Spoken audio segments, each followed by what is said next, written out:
Assalamualaikum warahmatullahi wabarakatuh. Perkenalkan, nama saya Andita Lutfia dari Prodi D3 Farmasi tingkat 1 kelas B. Di sini saya akan menjelaskan apa itu alat color feature, yang diantaranya ada definisi, lalu ada bagian-bagian dari alat, lalu ada prinsip kerja alat, lalu ada metode titrasi dari alat color feature, lalu ada cara penggunaannya, lalu ada cara pembersihan dan perawatan, dan yang terakhir ada hal-hal apa saja yang perlu diperhatikan. Yang pertama ada definisi dari color feature, yaitu pada tahun 1901 hingga 1998, Mr. Carl Fisher menemukan sebuah alat yang merupakan autotitrator yang digunakan untuk menganalisis kadar air dalam suatu sampel atau produk. Alat ini menggunakan metode volumetri berdasarkan prinsip titrasia. Titrasi color feature adalah metode analisis yang dipakai guna mengukur kandungan air dalam berbagai produk.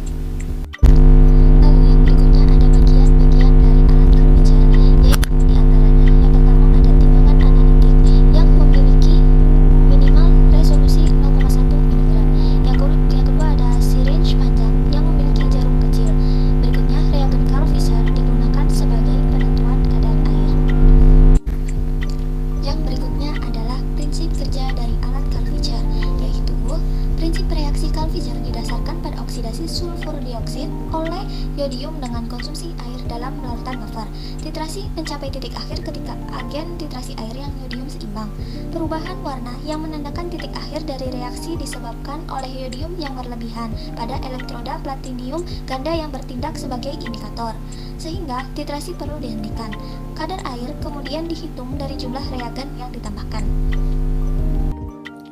Yang selanjutnya ada metode titrasi dari alat color feature. Di antara lain adalah yang pertama, volumetri. Dalam titrasi ini, larutan yodium yang telah diketahui konsentrasinya dititrasi ke sampel dengan menggunakan buret listrik. Jumlah yodium yang ditambahkan ke sampel dapat dihitung dari volume larutan yodium yang digunakan. Yang kedua, ada coulometri. Dalam metode coulometri ini, yodium dihasilkan secara elektrolit. Jumlah yodium yang ditambahkan ke dalam sampel ditentukan dengan mengukur arus yang dibutuhkan untuk pembentukan elektrokimia yodium. Saat bereaksi dengan air, yodium direduksi sehingga larutan berubah warna menjadi tak berwarna. Yang ketiga, ada hybrid.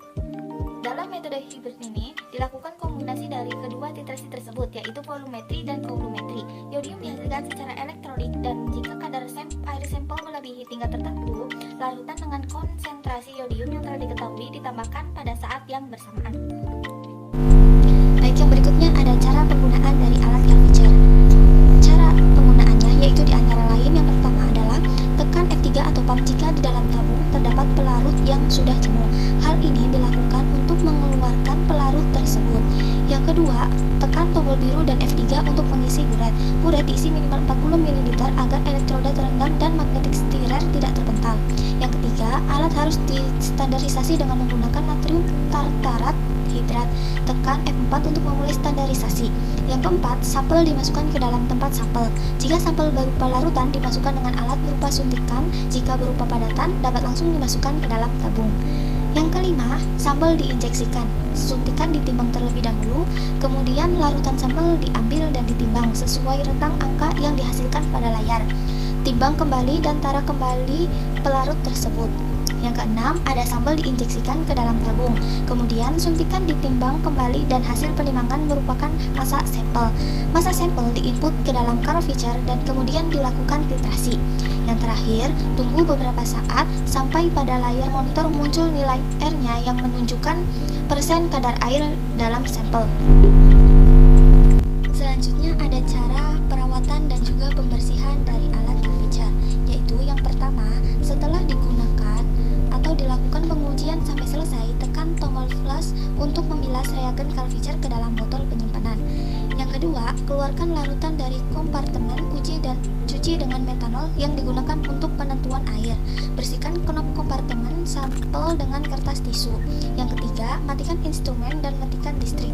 Yang keempat, kumpulkan larutan limbah ke dalam gelas limbah sekaligus untuk menghindari terjadinya korosi. Yang kelima, bersihkan permukaan luar instrumen dengan isopropil, alkohol, dan keringkan dengan tisu. Berikutnya ada beberapa hal yang perlu diperhatikan dalam pemakaian alat alat curvature, yaitu diantaranya yang pertama, curvature harus ditempatkan di area di mana fluktuasi naik, turun suhu dan kelembapan terjaga.